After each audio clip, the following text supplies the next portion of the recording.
Hey loves, welcome back to another video and welcome back to my YouTube channel. If you're new here, hi, my name is Onyeka, and if you're returning, thank you very much for returning. Please don't forget to hit the subscribe button as well as turn on your post notifications just so you get notified whenever I post a new video. In this video, I'm going to be telling you guys the things to note as an international student before coming into Canada. I know there are so many prospective students coming in for the next intake, be it the May intake or the September intake, as well as those that are just about starting their process and just want to know the things to do before coming into Canada. Number one to me will be to use the right platform, and that is where HALP comes in. I know you're going to be asking the big question, what is HALP? They are North America's largest international study abroad coaching platform that help aspiring students get admission into their dream college or university, and this is totally for free. It's just more like a personal trainer, but this time around is to get admission. They have been in business for over 3 years as one of the leading support to students planning to study in Canada. They help students get accepted into their dream college or university. With their easy-to-use platforms, students discover and apply to over 15,000 plus programs in Canada, US, Australia, and the UK. HALP also provides students with unlimited one-on-one counseling through the platform. They bring your dream of studying abroad closer to you since you are interested in studying in Canada. They help you get accepted to your dream school here. Submit competitive applications for you. They even go as far as reviewing and helping you secure your study permit documents. This to me is a good catch. The good thing about HALP is that they think like you and with you. How do they do this? They prioritize your interests, and they have partnered with over 250 colleges and universities here in Canada to make this possible. This to me is one of the best and most convenient digital services you can get anywhere. Because their coaches are live in Canada, be rest assured to get truthful answers to your questions as well as tips and tricks to make studying abroad more successful. HALP increases your chances of getting your study visa and admission approved up to 96%.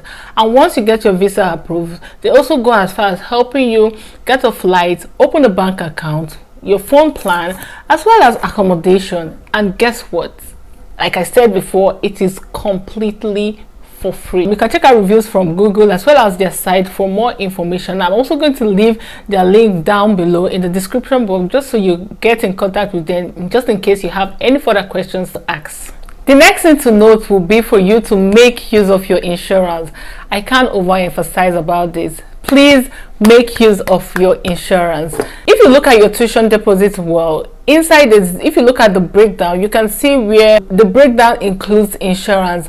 What this insurance does is just to help you, because this country, Canada, is expensive and you won't want to be paying so much money, especially for someone that just came in. You won't want to be paying a large or a huge sum of money when you just maybe want to go see a doctor, or you want to go see a dentist, or you want to go for a massage, or you want to go see like a chiropractor or something. That's why your insurance already covers it in your tuition deposit. So before you go, you will have to make sure that you know that there are like some certain coverages that the insurance gives. But then again, to note, it's not like the insurance covers like 100% of everything. Once you go into the clinic or you go into to see the dentist, they'll let you know how many percent coverages that the insurance includes. Because Canada is already expensive, you won't want to be paying that over the top amount of money to go see any of the professionals, and that's why your insurance is there to help you. And this way you're going to be paying little to no amount of money whenever you want to go see a professional. So please, I'm going to advise everybody, please make use of your insurance, because if you don't make use of it, it's just like, because if you don't make use of it at the end of the session or at the end of the duration of your study, you can't use it anymore. That's just like you're dashing the school your money, or you're giving them back your money. Please make sure you make use of that insurance to the fullest before the end of your academic session, because once your academic session is over, the insurance is automatically over. Another thing to note here is the free food. I know I mentioned it in a previous video I made about how you can get free food here, and so many people were asking me, oh, how can I do that? How is that possible? Now, I don't think there is any city that doesn't have a food bank.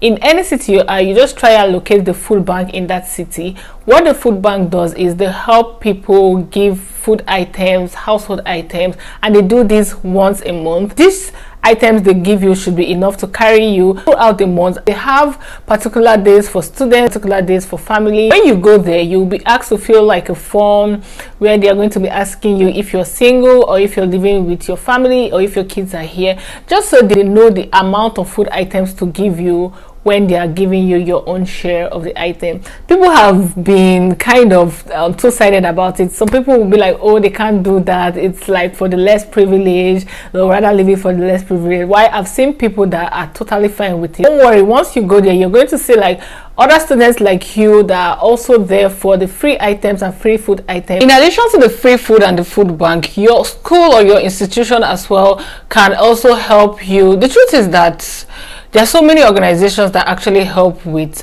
free food or free clothing, free items. They just do this once in a while. It's just to help people that are here that are not able to afford basic amenities. So it's just for you to locate that particular organizations and be around people that know about such information. That way you'll be able to get all those kind of items at least once a month. In addition to that, your institution, your college, your university as well have an organization set up to help people that are also not able to afford food items every month, and they do this once a month. My school in particular do this thing where they give gift cards to students every month, once a month. So for every month you're eligible to apply for a gift card and they send it to you once a month. You can use this gift card to go grocery shopping, and I think they give around $50 worth of gift card. Trust me, $50 can go a great deal in your shopping. To me, that is a lifesaver. Something else to note again is the academic integrity. Guys, they take academic integrity, plagiarism, copyright and all those stuff here very, very, very seriously. And I've been a victim of academic integrity 2 times, and it wasn't even funny. So they will expect you, the lecturers, the professors, they expect you for every source you're getting your information from, they expect you to cite it, they expect you to reference it. You don't just go and pick up like a writing from the internet and you don't give due credit to whoever you got it from. You should also learn to do that, because I think they give you like a warning 3 times, and once you have gotten to the 3rd time, it's going to lead to like they call it an expulsion or something like that. You're going to be called to face the panel, and it's not a good thing to do. The academic integrity here is very, very serious. Like in my first semester, I knew about it. Like they're gonna buttress on it so much when during your orientation and during all of your class activities. So when they eventually give you academic offense, you won't have to say, or you won't say you were not warned. I've gotten an academic offense once, and that was in my first program, where there was this guy, my classmates, we did like, the assignment was just like something that everybody just had to do the same thing, but I didn't know how the professor knew that we actually copied each other, and she wrote to us telling us that she needs an explanation on how this was done. She wants to know who did it first, she wants to know who copied from who. That day wasn't a day that day was very, very crazy. So I had to explain to her, I had to plead, like I literally was pleading for my life. You guys, you won't want to go through such experience. So just know, or before you come, just know that they take academic integrity here very, very, very seriously. Something else to note here is the social life. I can't overemphasize how the social life here is.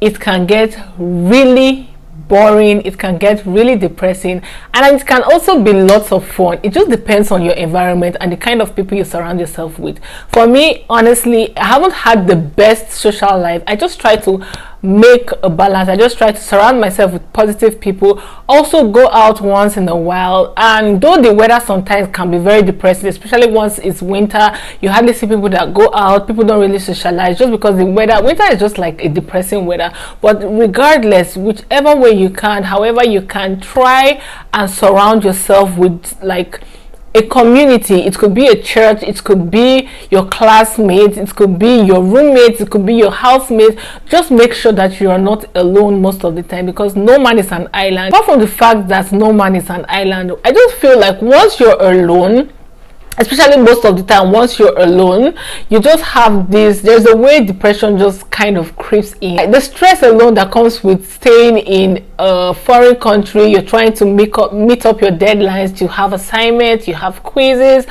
you have due dates, you have things to do.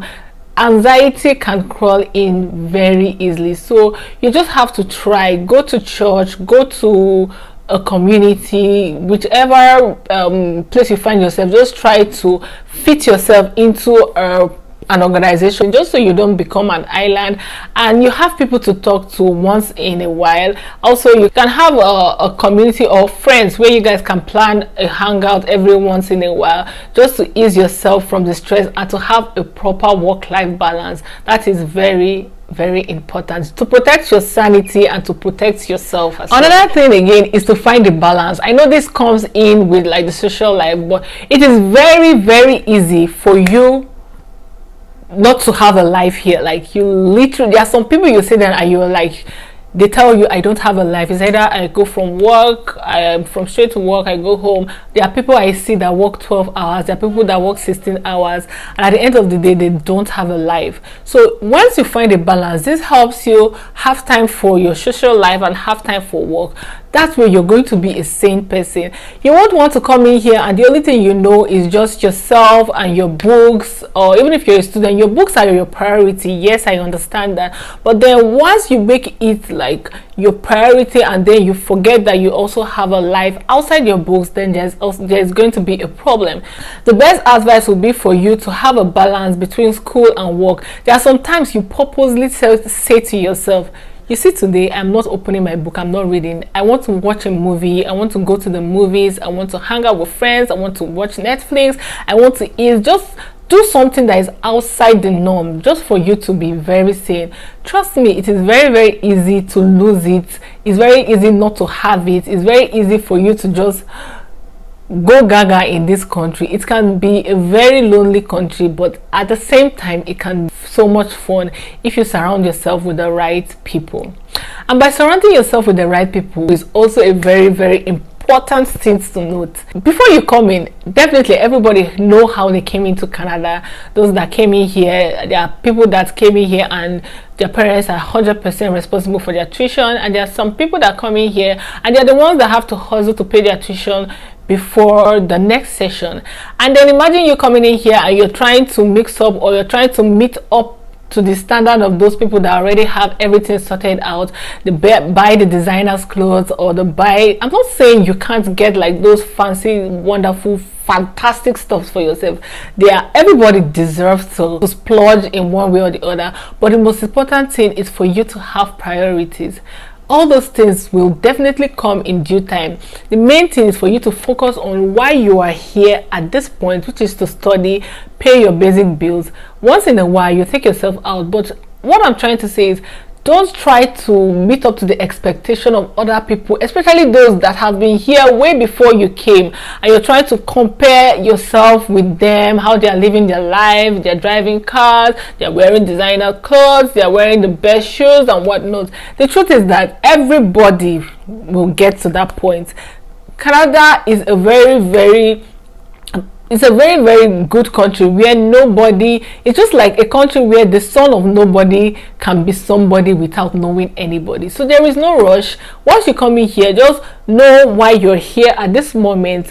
Follow your heart, be prayerful, and do the right thing. The sky is the limit. You don't have to compare yourself. Comparison will just steal you and steal your joy and steal everything. If you are paying your tuition yourself, please do that with all joy. Do that without looking at anybody. Do that without comparing yourself with anybody, because the truth is, in the end, everybody, as long as you put in the work, I keep on saying it, as long as you put in the work, the sky is the starting point. If you got to this part of the video, thank you very much for getting to this part of the video.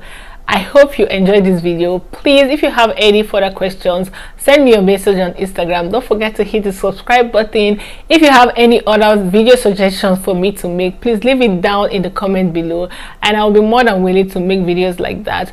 Don't forget to hit the subscribe button and leave a comment down below. Thank you very much, and I will see you in my next video.